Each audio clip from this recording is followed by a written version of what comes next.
Empezar a grabar esta reunión.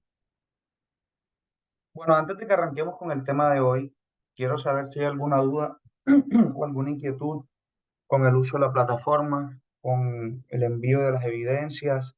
Si hay alguna duda con respecto a alguna evidencia, es el momento para que las tratemos. Entonces, no sé si está todo bien y arrancamos o hay algo que quieran tocar antes. Profe, por mi parte, a mí me parece que ha sido pues, un proceso muy significativo. Me gustaría saber, pues yo estoy pues calificada, tengo todas mis actividades, y si es así o no, porque luego si vaya a haber alguna falla en el sistema, ¿sí? Entonces sí, agradecerle mucho ese punto. Ok, ok. Bueno, como le creo que lo dije en las primeras clases, tú tienes que mirar las actividades de la semana. Si las enviaste todas, las enviaste. Y hay algunas actividades, como por ejemplo los foros, que no se califican sino hasta el final, porque yo espero ver todas las participaciones y lo tengo en cuenta el tema de la certificación al final. Pero yo recuerdo tu nombre en las actividades y has mandado varias, así que yo creo que estás bien. Ah, bueno, gracias, profe. Ok. ¿Algo más? ¿Alguien más quiere decir algo? Listo, entonces damos inicio. Voy a compartir pantalla. ¿Me confirman, por favor, cuando ya la vean? Un segundito.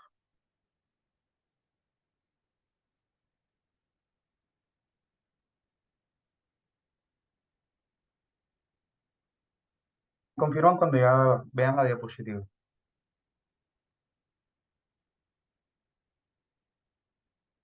¿Listo? ¿Ya la ven? Sí, señor, ya está. Perfecto. Señor. Bueno, hemos venido hablando en general del tema de la administración de los recursos humanos. Pasamos por el tema del proceso de contratación, hablamos también de los pasos, hablamos eh, de las trazabilidades como tal, que hay que tener en cuenta. Y al final de esta formación, hoy vamos a hablar de la nómina y las prestaciones sociales. Eh, Como siempre, cada una de las actividades del SENA corresponden a una actividad de aprendizaje. Y la idea es que al final de esos conocimientos usted sea capaz de reconocer, en este caso o en esta unidad número 4, nómina y prestaciones sociales, la idea es que usted sea capaz de reconocer los principales elementos que constituyen una nómina, teniendo en cuenta la aplicación de la normatividad vigente. Ya hemos hablado en el pasado, en las anteriores clases, de que el tema de la contratación laboral en Colombia, de una forma muy general, está amparada o regida por el Código Sustantivo del Trabajo. Entonces, cuando hablamos de la normatividad vigente, hablamos de ese documento que se actualiza básicamente todos los años y que es como la Biblia a la hora de la contratación, liquidación o nómina y prestaciones del sistema laboral en Colombia, ¿verdad? Entonces, nos dice que el proceso de la nómina, como les estaba diciendo, vamos a darle aquí acceso a dos personas. Ya. Les decía que eh, en Colombia la legislación laboral se ha reglamentado mm, la forma de realizar el respectivo proceso de pago de salarios o de honorarios por parte de las organizaciones. Y eso no importa si son de carácter privado o si son públicas, es decir, si hacen parte si es una organización del Estado, si es una empresa privada, si es una empresa nacional, si es una empresa extranjera, si tiene domicilio aquí o no. Entonces, no importa cualquiera de estas características, porque lo realmente importante es que tenemos que suscribirnos o hacerle caso a lo que diga el Código Sustantivo del Trabajo dentro de los sectores que hay que tener más en cuenta. Hablamos de los derechos salariales, las prestaciones sociales, y como les decía, todo eso está en ese documento. Espérate, Carlos, se está conectando todo Ok.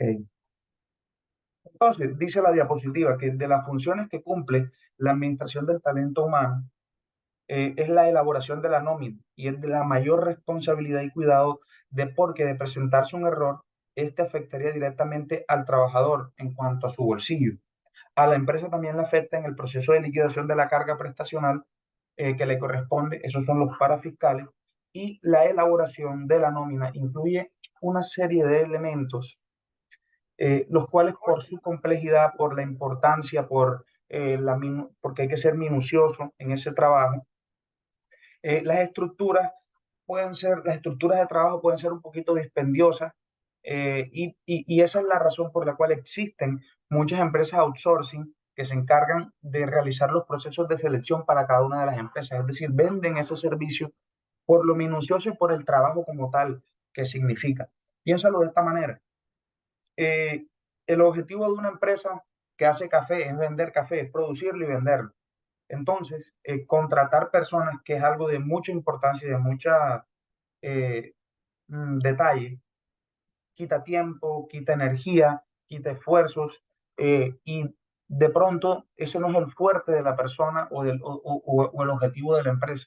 Entonces, tienes que idear cómo puedes encontrar las mejores formas para que la contratación sea la mejor, para que la contratación sea la ideal, para que cada uno de los puestos de trabajo correspondan a necesidades directas que cumplan para la empresa y que se escoja de la mejor forma a esa persona para que desempeñe esas actividades con base en los objetivos de la empresa y que lo pueda hacer de la mejor forma, que es muy importante, porque tú puedes contratar a cualquiera para que haga una actividad, pero la vaina es que la haga bien. Muy importante eso. Entonces, eh, la Oficina de Recursos Humanos, o el Departamento de Recursos Humanos, es el encargado de recepcionar, de registrar y clasificar las novedades como tal de la contratación o no. Tiene que revisar y liquidar la prenómina, tiene que entregar las nóminas para firmarlas con el responsable del talento humano, o de ser así el gerente de la empresa, si él es el que autoriza. Él es el encargado del talento humano, del gerente, del responsable financiero, es decir, cada una de las dependencias anteriormente nombradas dependen del talento humano, porque también ahí se remiten nóminas que más adelante tienen que ir a un departamento financiero o cómo esté organizada la empresa como tal. Entonces, es bien importante.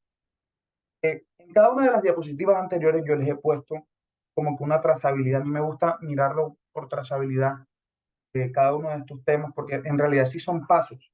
Entonces, para poder eh, hacer correctamente el proceso de la nómina, nos vamos a estos cuatro pasos. El primero es recepcionar, registrar y clasificar las novedades. Me alzó la mano Sandra, adelante, Profe, qué pena. Lo que pasa es que yo adelante. tengo una duda. Sí, De hecho, en el examen la perdí. sí, Y dime. es que pues desde mi punto de vista, creo que la labor de una persona en talento humano, o sea, no debería ser la de el pago de una nómina. Sí, me parece que eso es como más tarea como de la parte financiera. Entonces ahí tuve como un choque, como que cómo, o sea, por qué en sí, o sea, no tuve como mucha claridad en ese punto. Lo que pasa es que son dos departamentos diferentes.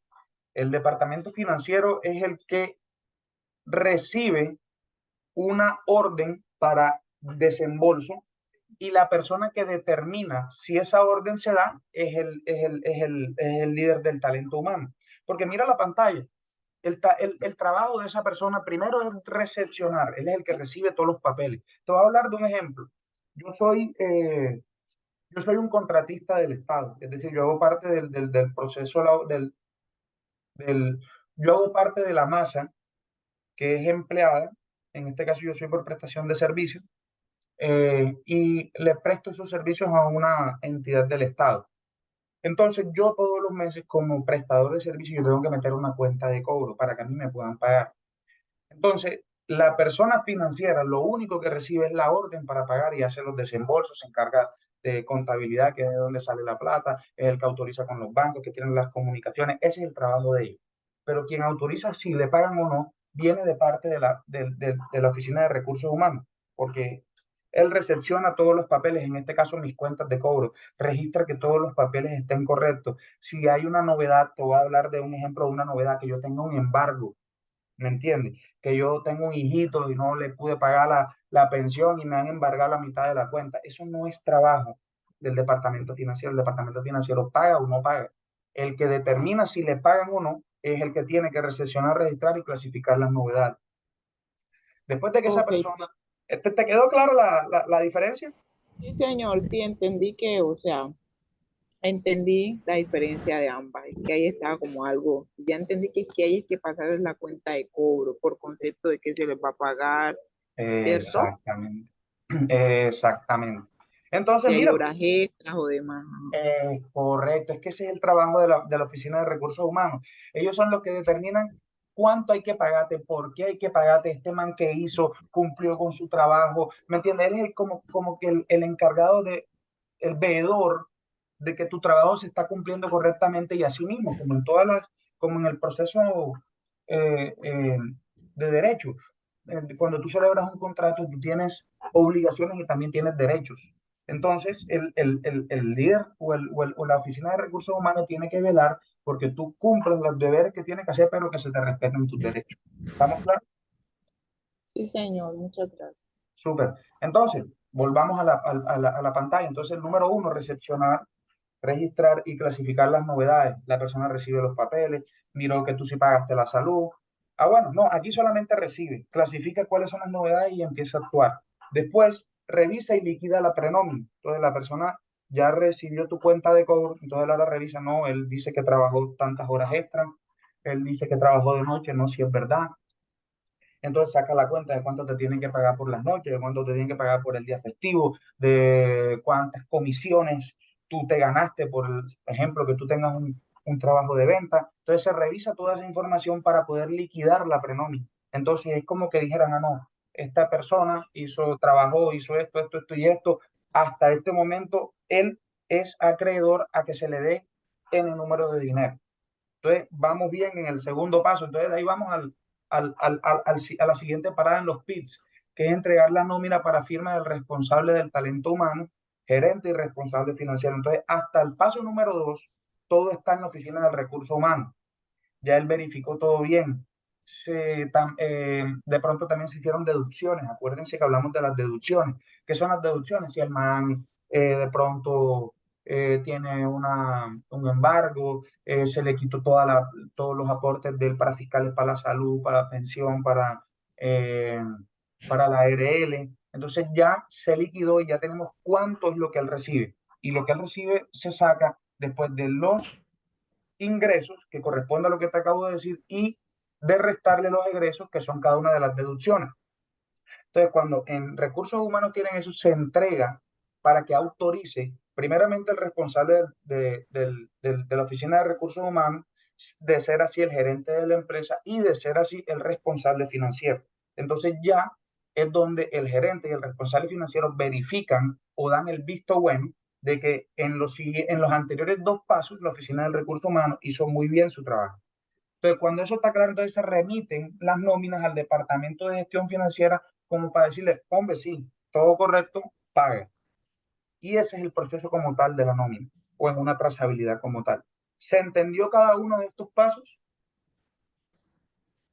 Sí, señor. Súper. Preguntas, dudas, inquietudes hasta el momento. Bien.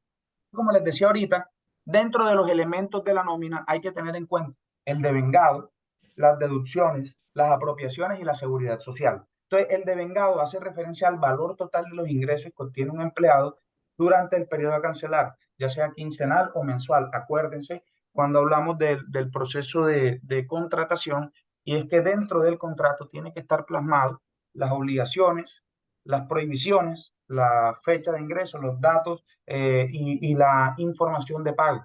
Entonces, en el devengado, ya sea que tú hayas o que se haya establecido tu pago quincenal, mensual, semanal, diario, como sea, es donde se determina si tú ganaste salario, si determina si tú ganaste horas extras, si tienes comisiones, si tienes todo lo que recibes. El devengado es todo lo que recibes. Entonces, cuando ya tiene listo la oficina de recursos humanos todo lo que tú recibes, es donde empiezan las deducciones, que es como en los descuentos.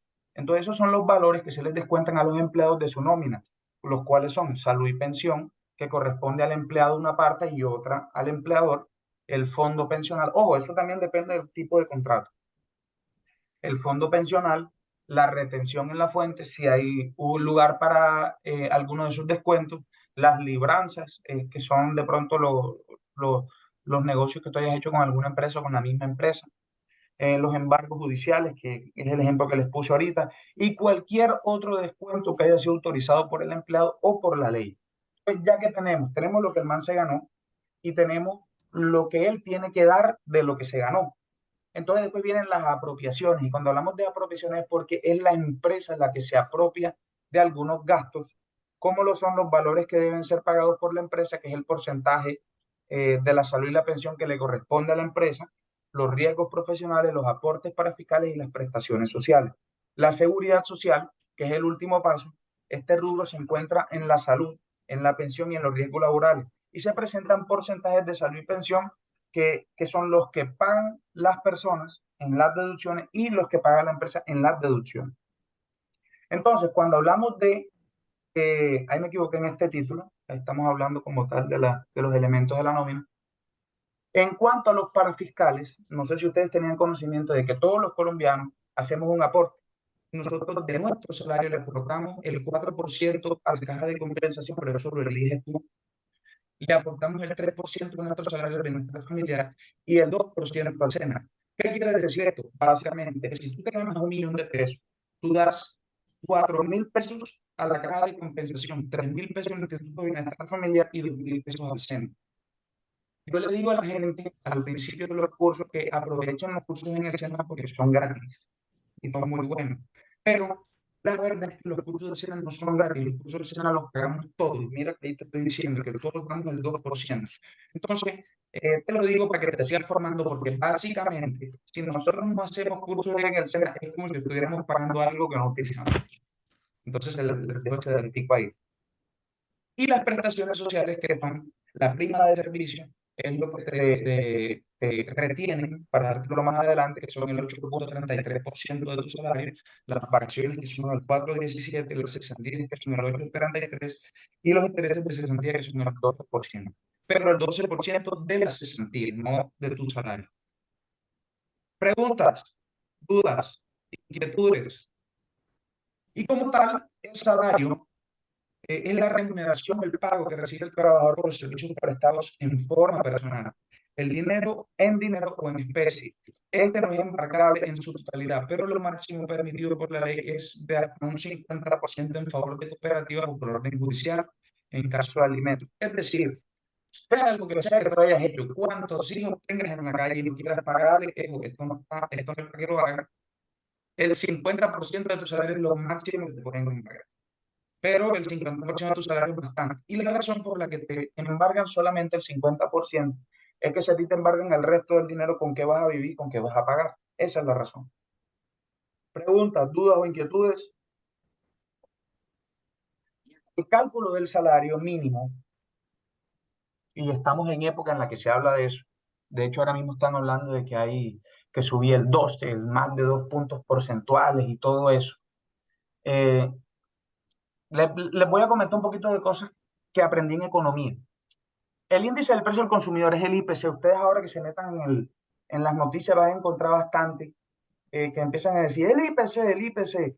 El índice del precio del consumidor es un porcentaje que se establece para determinar cuánto es el porcentaje que pueden pagar los consumidores por los mismos productos con base en su precio del año pasado. Y para poder establecer el IPC, que son los índices del precio del consumidor, primero se tiene que mirar cuál fue la inflación que tuvo el país en el periodo determinado. La inflación y todos estos índices tú los puedes medir en periodos de tiempo, pues se miden en periodos de tiempo de mínimo 3 meses.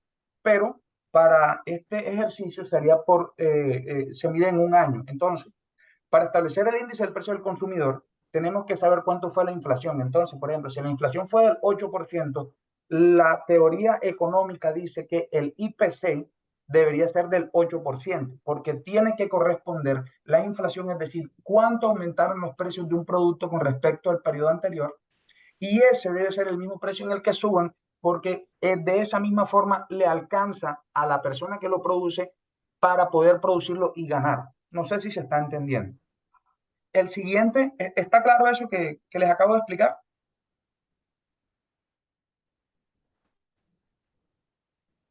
Bueno, el silencio me hace pensar que sí entendían. Lo voy a repetir muy fácil.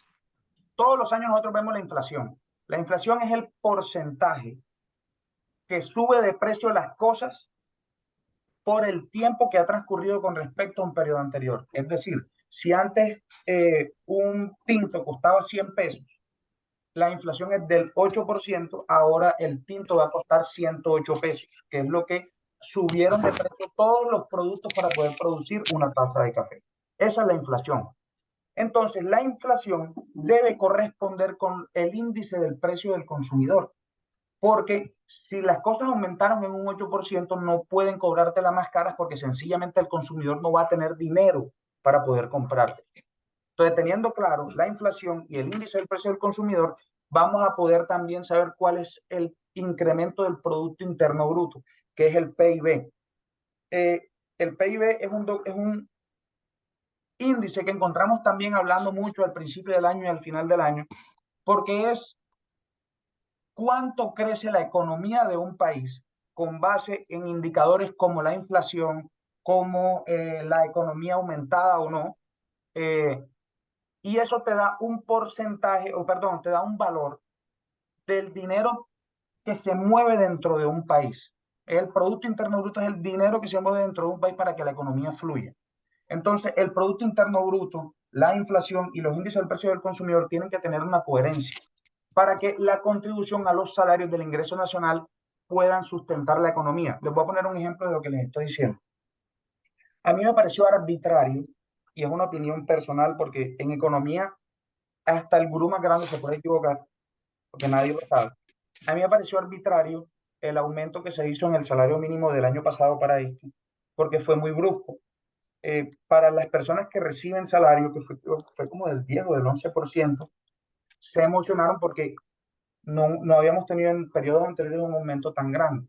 Pero fíjate esto, el aumento del salario mínimo, ojo, me puedo estar equivocando, lo importante es el dato.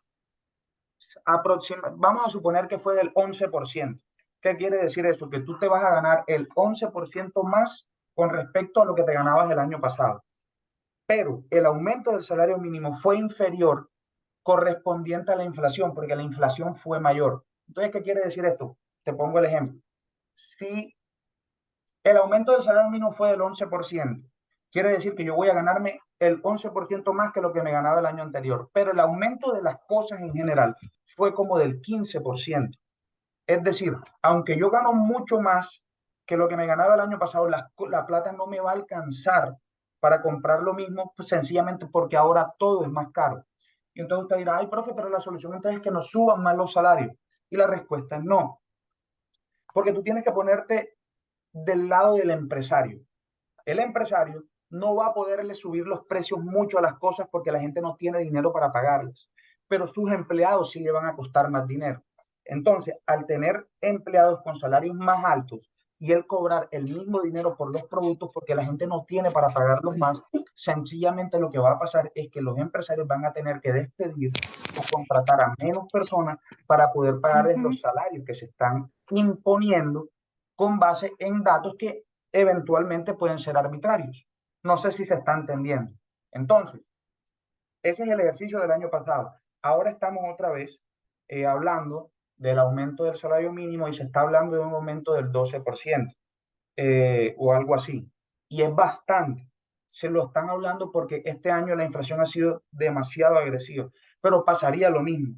El tema de la inflación tiene que corresponder al tema del ingreso del salario mínimo, pero no puede ser arbitrario porque sencillamente si subimos mucho los precios de los productos o los precios de los salarios, no va a haber dinero para contratar personas y aunque van a haber personas con mejores salarios, van a haber menos personas trabajando y al final daña la economía. ¿Se entendió el tema final en el cálculo del salario mínimo y cuáles son los índices importantes a tener en cuenta? ¿Se entendió eso?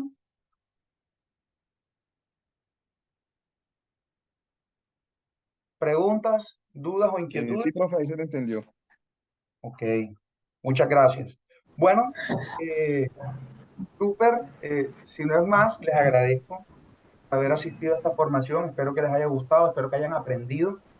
Les agradezco a todos por haber hecho parte de esta formación, de este curso. Me sentí muy bien con ustedes, espero que hayan aprendido, espero que se sigan formando, espero que hagan caso de la recomendación que les hice, y es que estos cursos no son gratis, los pagamos, y que aprender, tener una diferenciación en nuestra hoja de vida sí va a marcar la diferencia. Entonces, nada, espero que les vaya muy bien, que Dios me los bendiga. Acá estoy para ustedes en los próximos 2 días, que son el cierre del curso. Estamos a la distancia de un mensaje, ya sea por el foro de dudas e inquietudes o por los mensajes directos. Entonces, cualquier cosa, aquí estoy a la orden para ustedes. Muchas gracias y que tengan un excelente día. Gracias, profe. Profe, muchas gracias por todo. Mucho gusto. Gracias. Gracias, Profe, profe. una consulta. Yo no estoy perdida en esto, en algo de rapidez. Usted dijo que nos iba a recomendar otros cursos que estaban a cargo suyo.